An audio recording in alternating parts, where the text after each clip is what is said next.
She emptied our savings for a man who never even existed. I never thought betrayal could feel this quiet. No screaming. No broken plates. No slammed doors. Just the soft, hollow click of a mouse in the next room. The glow of a laptop screen reflecting in her glasses.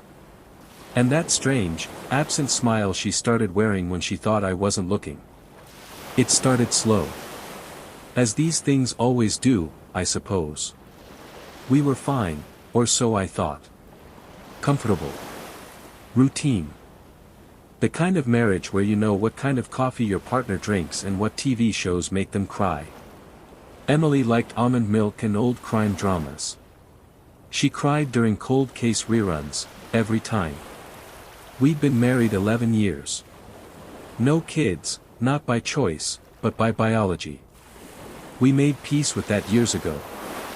Our house was small, blue-shingled, nestled in the kind of Ohio suburb where everyone waves whether they know you or not. I taught high school English. She worked remotely doing logistics for a shipping company. Life was predictable, safe, maybe even boring, but it was ours. Until she started spending more time in her office with the door closed. At first, I thought it was work stress. A new project, maybe. She said her team was expanding, that she was training someone new in Canada. I didn't think much of it.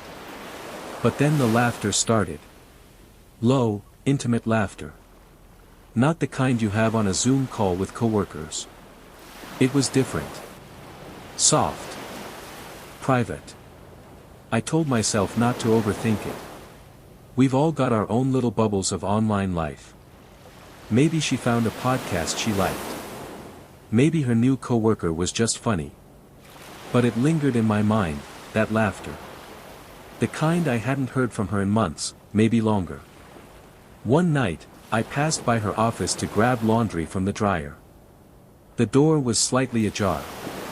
She was leaning forward, eyes glued to the screen, whispering. And smiling. That smile wasn't for me. I hadn't seen it in years. "Hey," I said, knocking on the frame softly. She startled, minimized the window like a teenager caught watching something she shouldn't. "Hey," she chirped, overcompensating. "You scared me." "Sorry. Just grabbing laundry." She looked down at her keyboard. "No worries." The silence after that was awkward. She didn't ask how my day was. Didn't mention what she was working on. Just stared at her desktop, waiting for me to leave. So I did. That was the first time I felt it, that gut punch of distance. The sense that something had shifted, ever so slightly, and I couldn't name it yet. Like a breeze coming in before a storm. That night, I lay in bed alone. She stayed in her office until almost midnight. When she finally slipped in beside me, she smelled like vanilla lotion and wine. Her phone stayed clutched in her hand under the blanket. I pretended to be asleep. And when I opened my eyes in the dark, I saw her screen flash just enough to catch a glimpse of a name I didn't recognize. Dorian. Not a common name. Not someone from work. Not someone from our life. Just Dorian. I didn't sleep after that. Not because I was sure something was wrong, but because my imagination did what it always does, it filled in the blanks. Dorian had a deep voice. He complimented her. Made her feel seen. He lived far enough away to be safe, but close enough to be tempting. I hated that my brain even went there. But once the doubt settled in, it didn't leave. It made a home in my ribs and sat there, quiet, patient, waiting. The next morning, I made coffee and watched her walk past me like I was furniture. She smiled into her phone, typing quickly, then caught herself and stuffed it into her hoodie pocket. "Everything okay?" I asked. She blinked. "Yeah. Just a busy morning." Then she kissed my cheek, grabbed her laptop, and disappeared into the office. Busy morning. Same lie, different day. I stood there holding 2 mugs of coffee, one for her, one for me, until they both went cold. The receipt was crumpled, almost like she'd meant to throw it away, but not quite. I found it on the floor near the laundry basket. A single slip of paper, glossy with faint perfume, creased down the middle. Not our local grocery store. Not anywhere I recognized. Western Union. The words jumped off the page like a slap. It was a wire transfer. $4,950. 00. Sent to someone in Accra, Ghana. The name, Dorian K. Wills. I stared at it for a long time, the way you stare at a car crash happening in slow motion. Like if I blinked hard enough, it might turn into something else, something harmless. But it didn't. When I walked into her office holding the receipt, I expected confrontation. Instead, I found an empty chair. Her laptop was open, the screen glowing softly. A familiar face stared back at me, a man in a perfectly lit profile photo. He had model cheekbones, eyes like wet ash, and a smile too symmetrical to be real. He looked designed. And right above his picture. I can't wait to build a life with you, my beautiful angel. Only a little longer now. Forever yours, Dorian. I didn't sit down. I didn't breathe. I just stood there, watching the messages scroll like poetry from a ghost. Lines of romantic bait, love bombing in overdrive. When I hold you, the world will disappear. No woman has ever made me feel so alive. I dream of your skin on mine every night. The timestamps ran back months. Dozens of payments. Dozens of promises. She had sent him thousands. One transfer was captioned, for passport fee. Another, hotel extension. Then, emergency surgery, don't die on me loudly crying face broken heart. I felt cold. Not angry, not yet. Just cold. Like I'd stepped into water deeper than I could swim. That night, I didn't sleep in our bed. I lay on the couch with the laptop on my chest, reading every word of their digital affair. And the worst part wasn't the lies. It wasn't even the money. It was her heart. She had given it away piece by piece in those messages. Her insecurities. Her hopes. Her stories of me, twisted into the role of the emotionally distant husband who didn't appreciate her beauty or spirit. She made me the villain. So, Dorian could be the hero. At 3:17 a.m. She came downstairs. She saw me with the laptop. Her breath caught in her throat. "You went through my things?" she asked, voice trembling. "I found the receipt," I said quietly. "You dropped it." She didn't deny it. Didn't grab the computer. Just stood there in silence. "I thought you were having an affair," I said. "But this is worse." Her eyes filled with tears. "It's not what you think." "No." I asked, standing up. "Because what I think is that you've been sending money to a stranger on the internet who's pretending to love you. And you believe him." "He's not a stranger," she whispered. "You've never met him." "Because he's stuck overseas," she shot back. "His business partner died, and he got blamed. His passport was seized, it's complicated." I laughed. Not because it was funny. But because the absurdity had nowhere else to go. "You emptied our savings, Em." "Not all of it," she said, shrinking into herself. "Just some. And I was going to pay it back." "With what?" I asked. "With the money he promised to wire you after the next transfer." Her silence was answer enough. "I loved you," I said, voice cracking. "Even when things got boring. Even when we stopped trying. I never stopped loving you." "I didn't plan this," she said, crying now. "It just happened. He made me feel alive again." I nodded. "And broke." Her knees gave out, and she sat on the bottom step, burying her face in her hands. Do you know how many other women he's telling the same story to? I asked. Have you even looked him up? She shook her head like a child refusing to hear bad news. I didn't want to ruin it. Ruin what? The fantasy. She said nothing. And in that silence, I realized something heartbreaking. She needed to believe it was real. Because admitting it was fake would mean admitting she destroyed her life for nothing. I want you to leave, I said after a long pause. What? Take your things. Go stay with your sister or your mother. I need space. She sobbed harder, but I didn't flinch. There were no good guys left in this story. Only fools and ghosts. It was the first night in 11 years I didn't know where my wife slept. I lay awake in the bedroom we once shared, staring at the ceiling, listening to the stillness. No soft snore. No shifting under the sheets. Just my breath, and the ticking clock on the wall, suddenly too loud. In the morning, I opened her laptop again. Not out of revenge. Out of necessity. I needed answers. Her email was still logged in. I clicked the search bar and typed one word, Dorian. Dozens of messages spilled out. The earliest one was dated nearly 7 months ago. It started with a simple subject line, a smile for a stranger. Sent through some sketchy-looking dating platform I'd never heard of, Aerosbridge. Net. I clicked it. The message was short. Charming. Dangerous. Hello, beautiful. I know this is random, but your eyes caught my attention. You look like someone who deserves better, maybe someone like me. If I'm wrong, ignore this.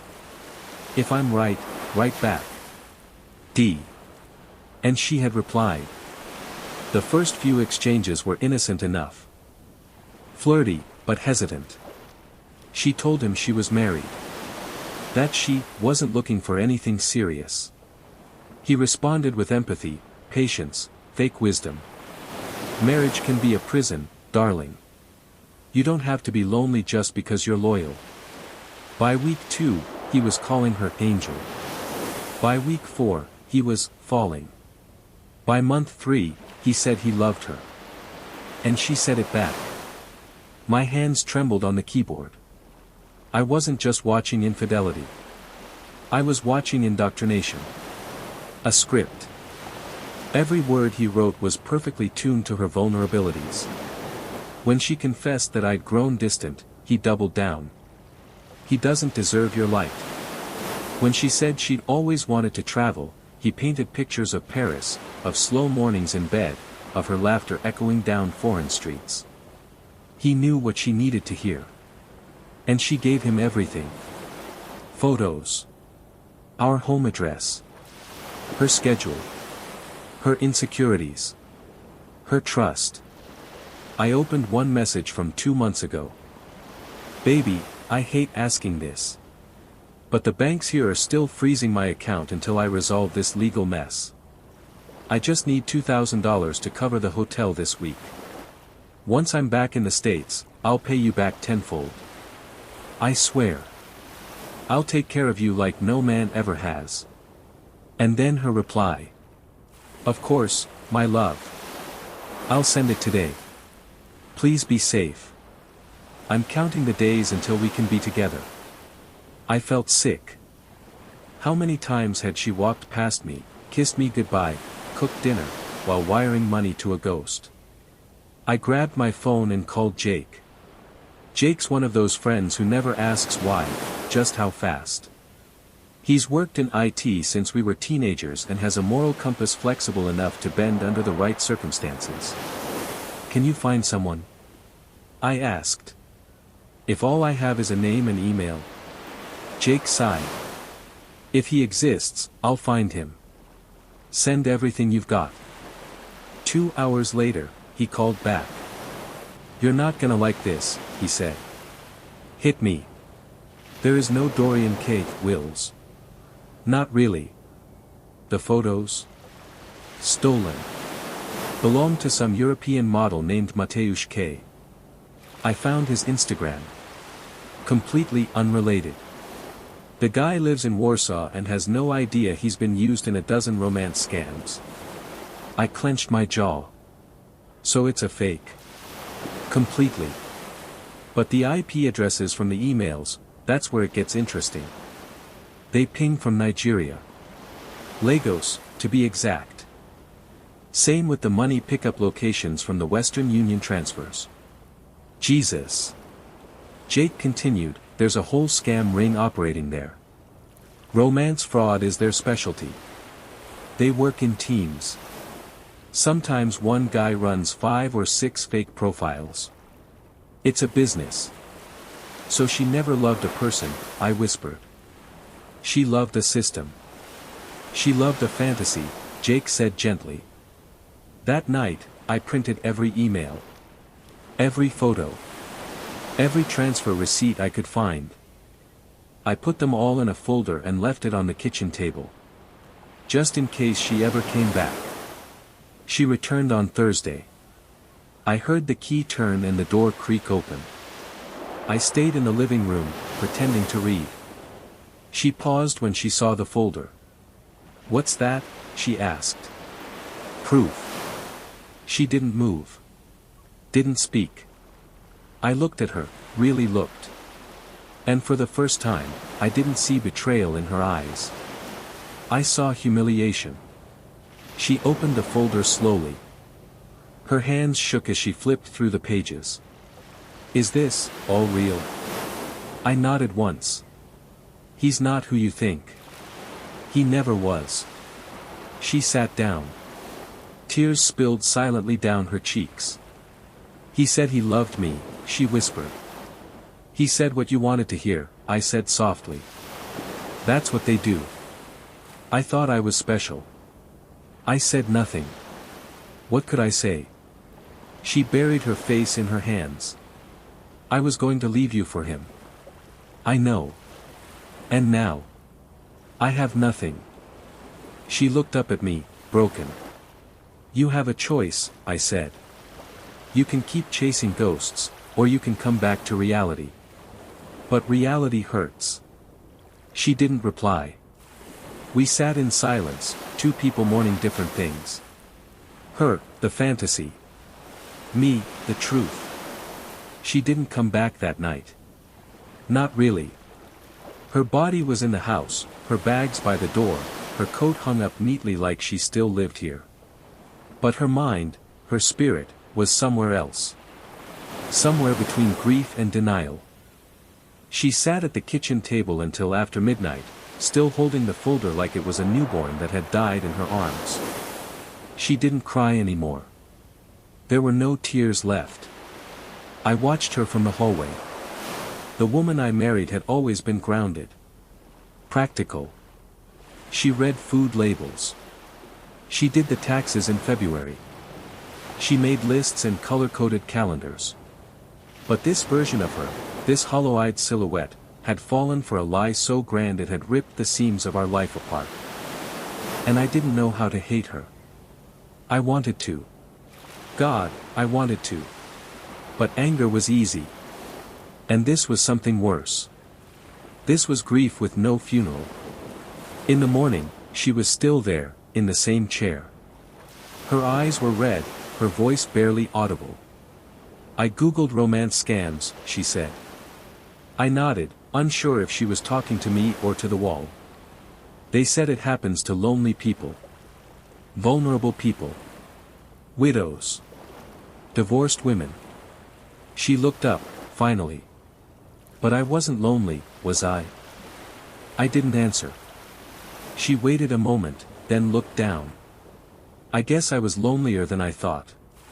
The silence between us felt like a frozen lake, beautiful but deadly if you stepped too far. I didn't cheat on you, you know, she said, her voice cracking. Not really. I sat down across from her, folded my hands. You gave him more of yourself than you ever gave me in the past year. That's not cheating. She flinched. I didn't mean to. I just needed someone. And I wasn't someone. Her eyes filled again, but this time I looked away. I didn't want to see it. Not the tears. Not the regret. Not the little girl lost performance that had once worked on me. This wasn't a moment for rescue. It was reckoning. Do you want to fix this? I asked quietly. She blinked. Because I don't know if I can. But if you want to try, you have to start telling the truth. To me. To yourself. To a therapist. To whoever it takes. She nodded, slowly, like someone learning how to move again. I deleted all his messages, she said. Everything. You should have saved them. Why? So no one else falls for the same trap. She stared at me. And then, softly, you're still a good man. I stood up, heart pounding. And you're not the woman I married. Her mouth opened, to argue. To cry. To beg. I didn't wait to find out. I walked out of the kitchen, grabbed my coat, and left the house before I could change my mind. I spent the rest of the day walking. Nowhere in particular. Just the town. My town. Streets I'd walked 100 times suddenly felt foreign. I passed the bookstore where we'd had our first date. The coffee shop where we used to share muffins on Sundays. The park where we once talked about baby names, back when we thought life was kind. And everywhere I went, I saw ghosts of us. Not the angry, broken version. The version that laughed. That believed in forever. I ended up on a bench overlooking the river. The October wind was sharp, clean. The kind of air that strips you raw in the best way. I pulled out my phone. Jake had texted me again. You good? I stared at the screen for a long time before typing back. She's here. But I'm not. He replied in seconds. Come to my place. Couches open. Whiskey's colder than your house. I smiled for the first time in days. Maybe not all connections were lies. Maybe some people still meant what they said. When I returned home late that evening, the lights were off. But on the kitchen table, there was a note. I'm going to stay with my sister for a while. I need help. Real help. I don't expect you to wait for me. But I'll never forgive myself if I don't try. Thank you for showing me the truth. I'm sorry. I stood there a long time, holding that piece of paper. And in some strange way, it felt like the first honest thing she'd given me in months. The silence that followed her departure wasn't peaceful. It was the kind that echoed. Each room in the house carried an aftertaste of what used to be, the faint imprint of her perfume on the hallway curtains, her half-used shampoo mocking me from the shower shelf, the chair she always curled into with her laptop and lies. I didn't touch any of it. For days, I moved like a guest in my own home. I didn't sleep in our bed. I took my meals standing in the kitchen. The television stayed off. I couldn't bear the sound of other people laughing. Instead, I replayed every conversation we'd had over the past year. Every moment I dismissed as just stress or just a phase. I dissected her smiles, her silences, her delays in replying to texts. I questioned myself into exhaustion. How did I not see it sooner? How could someone live two lives under the same roof and not leave a trace, until it was too late? But the truth was, she did leave traces. I just didn't want to see them. On the 5th day, I found myself standing outside her sister's house. I didn't plan it. My car drove itself, almost. Old instincts pulling me back. I didn't knock. I didn't need to. Emily opened the door like she knew I'd come. She looked different. Makeup free. Sweater oversized. Her eyes swollen from crying or therapy, or both. I made tea, she said softly. I stepped inside. It was strange seeing her in a different home. A different context. Like meeting a familiar character in a foreign film. We sat at a small kitchen table. A candle flickered between us, scentless. Safe. I've been going to meetings, she said. Group support. Mostly women. Some men. I nodded. They all thought they were in love too, she whispered. One woman lost 200,000. Another got divorced and moved to the scammer city, just to find no one there. She paused. I got lucky. I almost laughed. This is what lucky looks like. No. But I didn't lose you because of another man. I lost you because I stopped seeing you. That's on me. Her voice was steadier than I expected. Honest.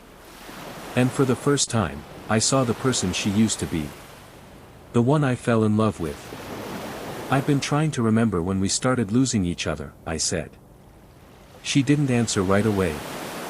Then, maybe we didn't lose each other all at once. Maybe it was in tiny, quiet ways. When we stopped asking how the other was really doing. When we let autopilot take over. I swallowed hard. I blamed myself, too, I admitted. I wasn't present. I didn't see your loneliness. I thought providing was the same as loving. Her hand moved toward her cup, fingers trembling slightly. We were both asleep at the wheel. A long silence followed. Comfortable. Tragic. True. Before I left, she walked me to the door. I'm not asking to come back, she said. Not yet. Maybe not ever. I nodded. Okay. I just want you to know. I'm rebuilding. Not for you. Not for anyone. For me. I believed her. For the first time since the folder hit the table, I believed her. Outside, the night was cool. The wind carried no messages. Just air. Weeks passed. I saw her once at the grocery store. She was holding a basket of vegetables, laughing softly with her sister. She didn't see me. And I didn't approach. I let her laugh without my shadow there. Then, one day, an envelope came in the mail. No return address. Just my name. Inside was a single photo. It was one we'd taken in Maine years ago, standing on a cliff above the ocean, her hair wild from the wind, my arms slung around her like I was afraid the world might steal her away. On the back, she'd written one sentence in her careful, looping script. Thank you for waking me up. Some things don't break all at once. They splinter. Slowly, silently, until one day you're holding something that used to be whole, and you can't remember the exact moment it shattered. That's what it was like in the weeks that followed. I kept the photo on my desk, tucked under a coaster so no one could see it unless they knew where to look. Some days I stared at it for minutes. Other days I couldn't bear to see her face at all. The sentence she wrote, "Thank you for waking me up," haunted me. Not because it wasn't true, but because I didn't know what it meant for us. Was it gratitude from a distance? A farewell? An apology? I didn't reach out. And she didn't follow up. Our silence became the only honest thing between us. Then, in mid-November, I got a call from her mother. It was the first time she'd spoken to me since everything fell apart. "She's not okay," she said, voice tight.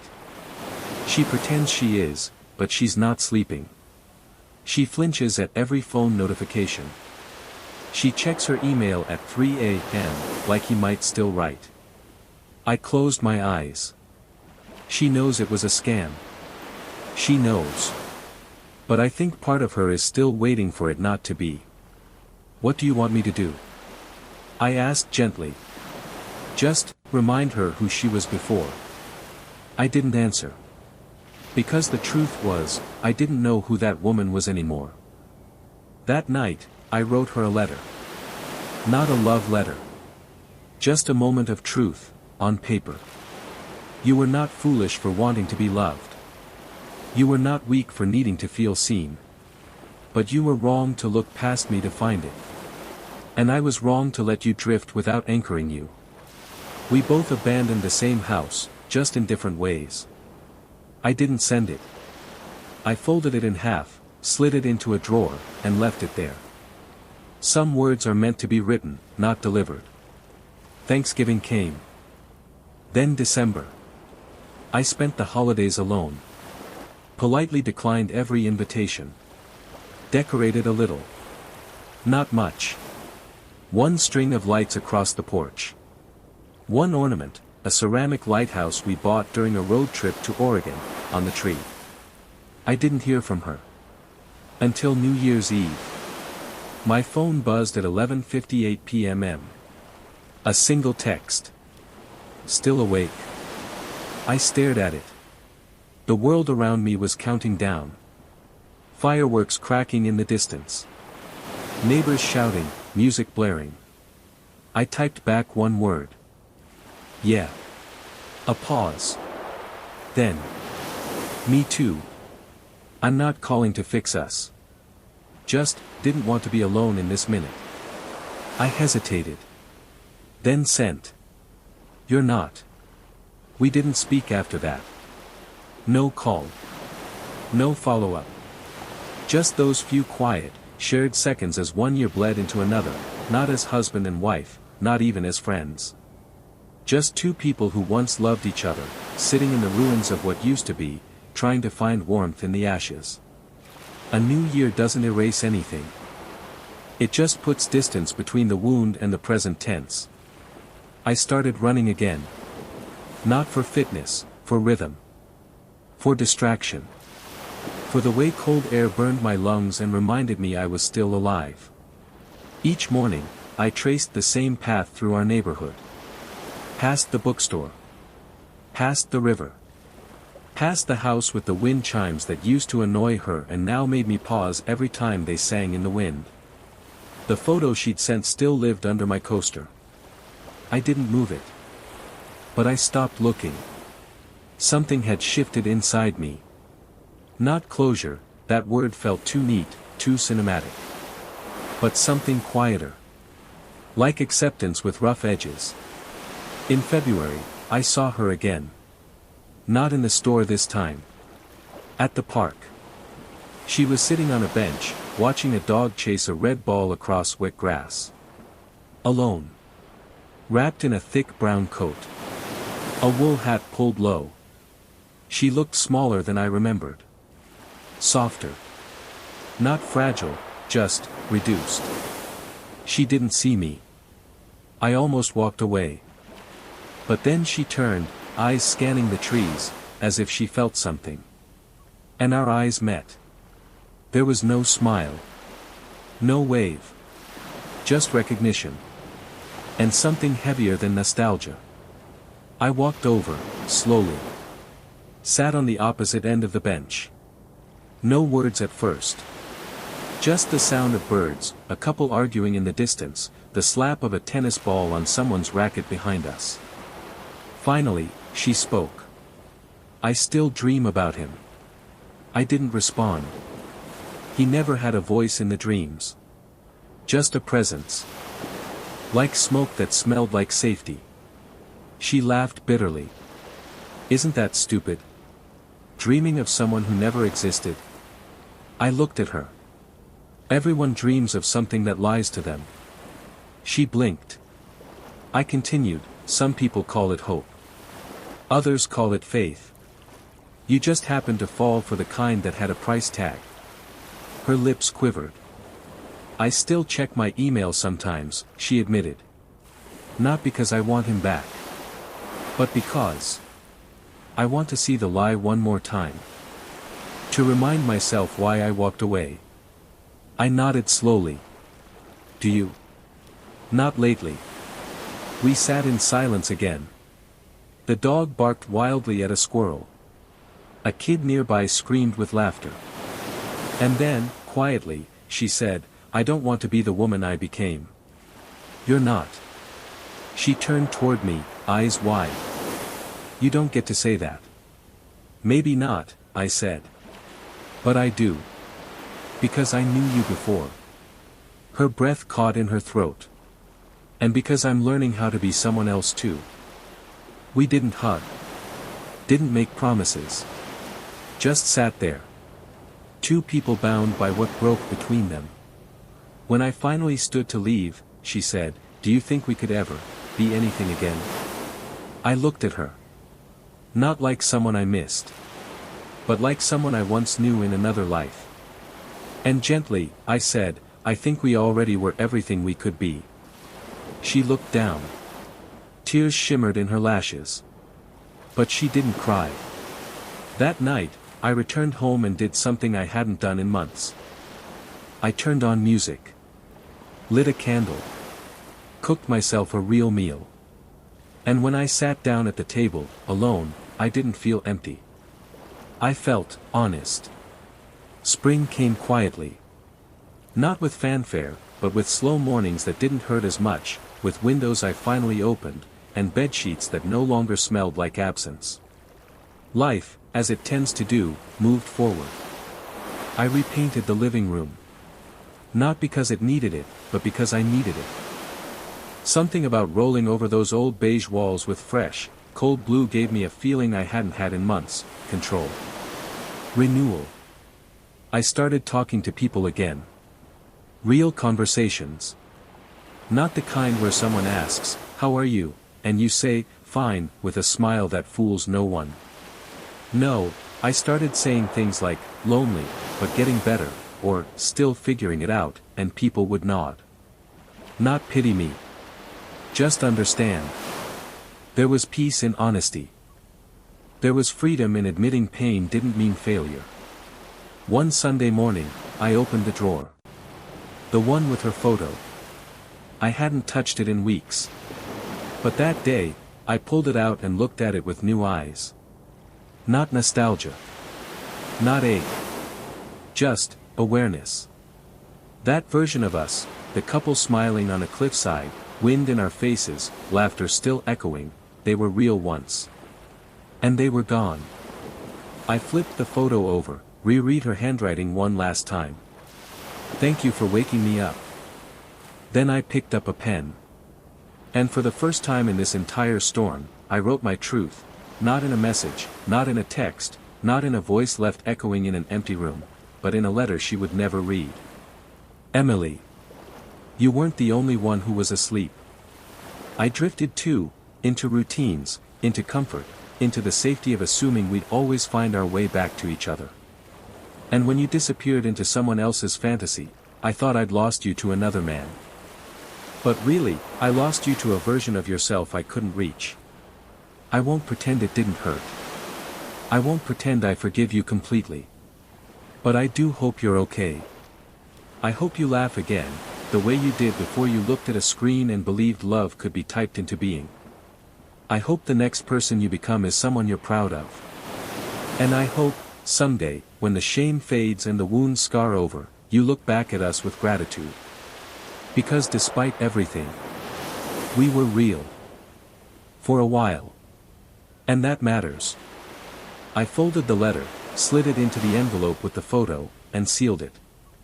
Then I stood up, walked outside, and burned it. The smoke curled into the sky like a quiet goodbye. No grand finale. No closure ceremony. Just flame and wind. That evening, I sat on the porch with a glass of wine. The sun dipped low, golden through the trees. And for the first time in almost a year, I smiled without pain beneath it. Because I was alone. And I was okay. And that, after everything, was enough.